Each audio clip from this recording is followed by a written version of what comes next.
Hello, it's me. Good morning. So, it's going to be kind of hard to keep some things in real chronological order with this situation because everything started to happen so quickly. Things just started to kind of pile up around me as far as chaos was concerned. So, one of the things that I'd like to really talk about today is relationships, not the one you're in with your abuser, but their relationships with people that they associate with, that they may or may not want you to know, that they may be forced to introduce you to along the way because circumstances are going to make you cross paths with the people in your abusive partner's lives. It's inevitable. So, this gets fun because when you're dealing with, living with, or dating somebody like this, one of the things that they choose to focus and really dwell on is your relationships, your friends, colleagues, associates, anyone you may have dated in the past. They want to know, how did you know them? How did you meet? How long did you know them? They want to know everything, and ideally they're probably looking to know like what sort of overlaps may exist, just checking your stories, making sure your facts add up and stuff like that. But theirs usually don't add up. This is going to get complicated because I try to change names to protect people, but there are so many people in this guy's life with the same name that it's going to be difficult. So we'll just keep calling this person Jeff. Jeff Johns. So Mr. Jeff Johns is a good friend of my ex-partner who I got to know. Very nice guy. I was actually very interested in this guy as a friend. When things were getting really rocky in our relationship, things were getting kind of down. My partner was clearly freaking out and depressed. Um, you know, this seemed like a good person. He had cool interests and hobbies. He was an older gentleman, seemed to have his stuff together. Um, so I promoted them hanging out a lot. I thought it was good. I said, that's a good friend, go hang out with him. I really didn't seem threatened by him at all. It didn't seem like they were up to anything. So the story was, my ex Travis met Mr. Jeff Johns through another friend Jeff that he's known for a very long time. Another seemingly upstanding person that I really quite liked as a friend. Seemed like a valuable person to have around. Um, Handy guy, really good with cars. Liked music, craft beers, things like that. Likes to cook things in his basement. That'll become relevant down the road for my ex because that becomes one of the big things, drug use and extra relational sex. So you can see where these go. Come to find out, one day we're fixing my car. This Jeff is helping with it because, again, he's very handy. This is one of the reasons why I liked this guy. I thought he was really cool. He would come and help us, show, not just do these things for us to our cars, but show us how to do them ourselves. Like, that's cool.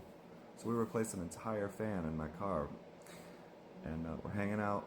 Everything's cool. We get the job done. Me and this Jeff guy are having a beverage in the driveway. And my ex Travis comes downstairs from who knows what he's been doing all day inside, but anyways, and he's like just talking to us, finds a good opportunity to remind us how prideful he is over his integrity and monogamy and how turned on he gets by being able to say no and stuff like that to people. And his friend gives me this smirky little look and says, "Oh, I love when the partner doesn't know. My kink is getting with married men." I knew exactly what he was trying to tell me right then and there, but it's cool. So later that day, I started asking questions again to my ex Travis. So how did you know Jeff again? Because I found out they met on Grindr,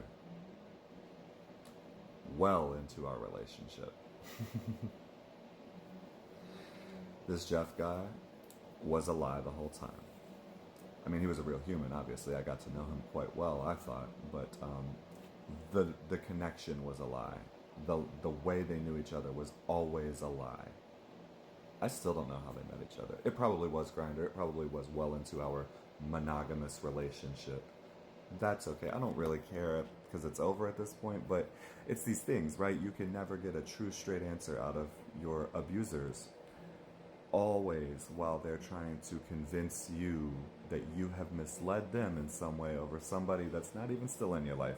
For example, that was the case of mine. Somebody I didn't even know really, somebody I'd met in passing 15 years ago with just a stray message in one of my messengers that he saw when he was snooping through an old phone of mine that was in some packed up stuff in the attic. So you see, like, these things become very important, but you can never quite track down exactly how they know these people that come into your lives after years of being with this person, and then all of a sudden are the next most important person thing in their life. This Jeff guy has become somebody who has become a court advocate, is like this new bestie, the biggest support network after I devastated my ex's heart and everything like this, but has also become the piece of affair that has maintained every relationship this person has had after me.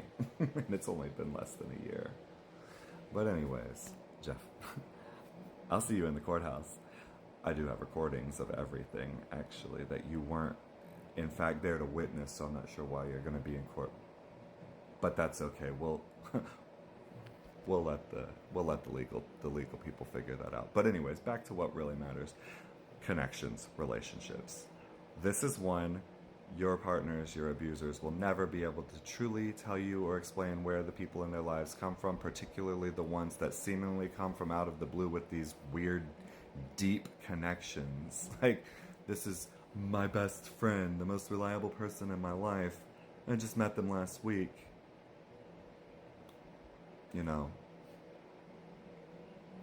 if it seems strange, it is. You know, if it's strange, it is strange. Question that. Maybe figure it out, maybe follow it, maybe ask a lot of questions. Just ask a lot of questions is really the moral of all of these stories. Or if you find yourself needing to ask a lot of questions, it's probably time to exit that relationship. Anyways, this video was a little PC, a little random, but connections. If you have to answer for every detail of how you know someone, they should be able to as well. If they can't, cut them off. Or watch that person. They're certainly not one to be trusted, particularly if this person that you're dating or living with or cohabitating, whatever, has actual friendships that have sustained childhood, adulthood, etc. No surprise those people are no longer around either, but, you know, whatever. Alright, y'all have a good day. I'll be back. I'm going to be pumping these out. Like, I'm going to be putting out a lot of videos. I'm going to get my story told very quickly. We're going to work on some, you know, more forum-style things. I really want a lot of involvement from the people out there who are watching this. So, thank you. Y'all have a great day.